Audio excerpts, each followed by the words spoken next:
Mohanavani Telugu podcast ఉంటున్న శ్రోతలందరికీ హృదయపూర్వక ధన్యవాదాలు. ఈరోజు 3వ షాట్లో మరొక అద్భుతమైన విషయం అందరం విని ఎక్కువ మందికి షేర్ చేద్దాం. మనకు దారిచూపు మంచి గురువు సహాయం మిక్కిలి అవసరం. ఒకరెంత పండితుడైనప్పటికీ, వేదములు బాగుగా చదివినప్పటికీ తన గమ్యస్థానమునకు సురక్షితంగా పోలేడు. మార్గదర్శి అయి ఉండి సహాయపడి సరియైన దారి చూపినచో మార్గంలో ఉన్న గోతుల నుండి, అడవి మృగముల నుండి తప్పించుకొని సుగమముగా పయనించును. దీని ప్రకారము జాగ్రత్తగా నడుచుకొనచో నమ్మకము, భక్తి, మోక్షము ప్రాప్తించును. మనకు విధించబడిన కర్మను మనము పూర్తి చేసి తనువును, మనమును, పంచప్రాణములను గురువు పాదములపై పెట్టి శరణు వేడవలను. గురువే దైవము, సర్వమునందు వ్యాపించినవాడు. ఇట్టి ప్రత్యామ్నాయ మేర్పడుటకు దృఢమైన అంతులేని నమ్మకము అవసరము. చిన్నదానికి కానీ పెద్దదానికి కానీ సరియైన మార్గము చూపుటకు ఒక మార్గదర్శి ఉండియే తీరవలను.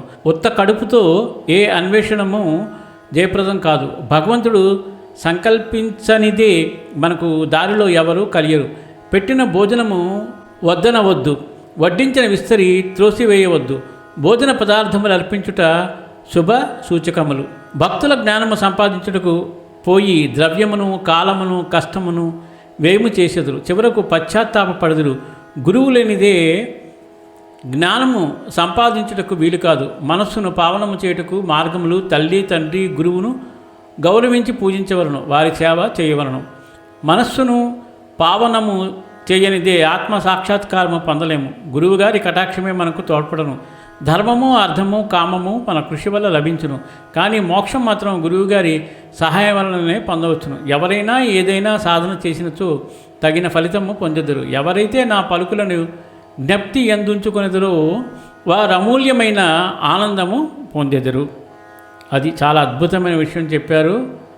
చాలా మంచి విషయాలు. నిజంగా ఇవి విన్నప్పుడు ఇవన్నీ కూడా అండర్లైన్ చేసుకుని మన దైనందిన జీవితంలో ఇవి ఖచ్చితంగా ఫాలో కావాలి.